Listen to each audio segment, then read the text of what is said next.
Hi, Sean here and welcome to Red Hat Channel. For today's video, yung title natin is Anbernic RG Cube 1.5 kasi meron tayong concern dito sa RG Cube na kailangan nyo malaman. So, ngayon, nag-reach out sa akin si Anbernic at napag-usapan namin yung issue dito sa RG Cube. Kaya ngayon, nagpadala sila ulit ng isang RG Cube na kulay white. So, yun. Ngayon, itatakin natin kung ano yung naging problema nung first batch.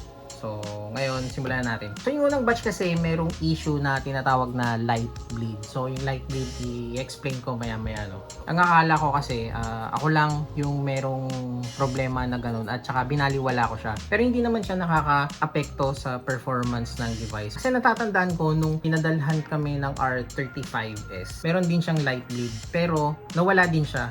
Akala ko nawala din siya dito kasi kapag naglalaro ako ng games, parang wala naman siya. Tapos may certain part lang na bigla ko siyang nakikita. So ngayon explain ko sa inyo kung ano yung light bleed. Ganito yung light bleed. So ngayon kung nakikita nyo, parang wala lang siya. So ngayon, ang gagawin ko, pupunta ako sa isang website.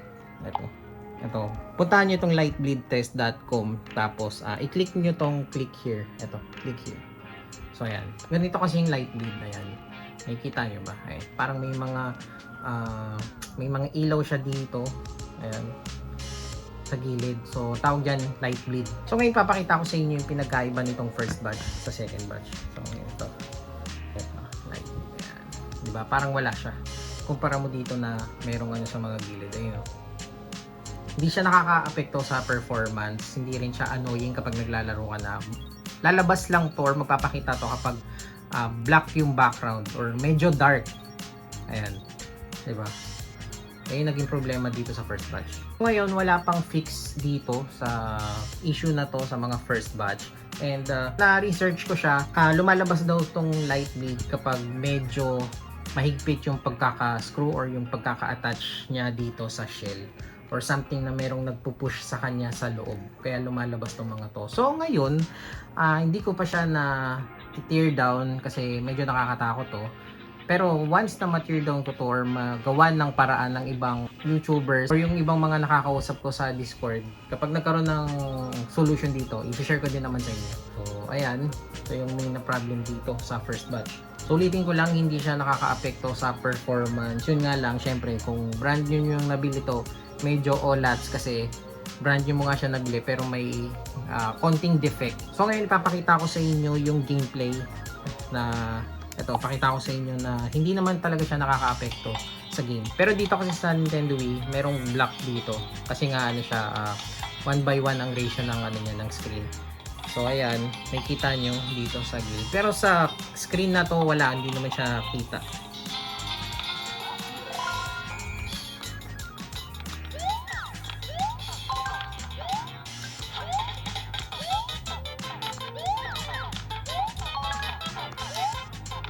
Ay! So, ito din yung isang concern ko dito. Pwede mo siyang ibalik sa dati niyang size or sa hindi stretch na display. So, press mo lang to. Tapos, punta ka sa game settings, graphics, punta ka dito sa display layout editor. Ayan. So, kung gusto mong ibalik sa dati, puntahan mo lang tong stretching. Ayan. Okay. Try muna natin to. Yung dati. Back and then continue. Ayan. Na-feel na yung gap dito ng kabuuang ano. Ayan, 'di ba? Hindi naman nakikita yung light bleed dito eh. So ngayon, makita nyo, hindi naman kita yung ano, 'di ba, yung light bleed. Hindi siya nakaka-apekto sa performance or sa display kapag naglalaro ka na. Unless color black or dark yung ano, yung nilalaro mo. Ibabalik ko na yung dati niyang display.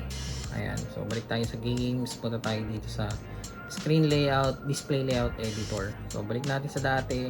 Auto scaling. So, ayan. So, ngayon, ang nagiging problema ko naman dito. Ayan. Ang liit na niya. Parang kasing liit niya na lang yung ano, yung display ng RG28XX. Ayan. Parang magkasing ano na lang sila. Liit. Diba? Ayan. So, kung decided pa rin kayong bumili ng RG Cube na second batch, check nyo lang yung official store nila sa Shopee at dun kayo bumili.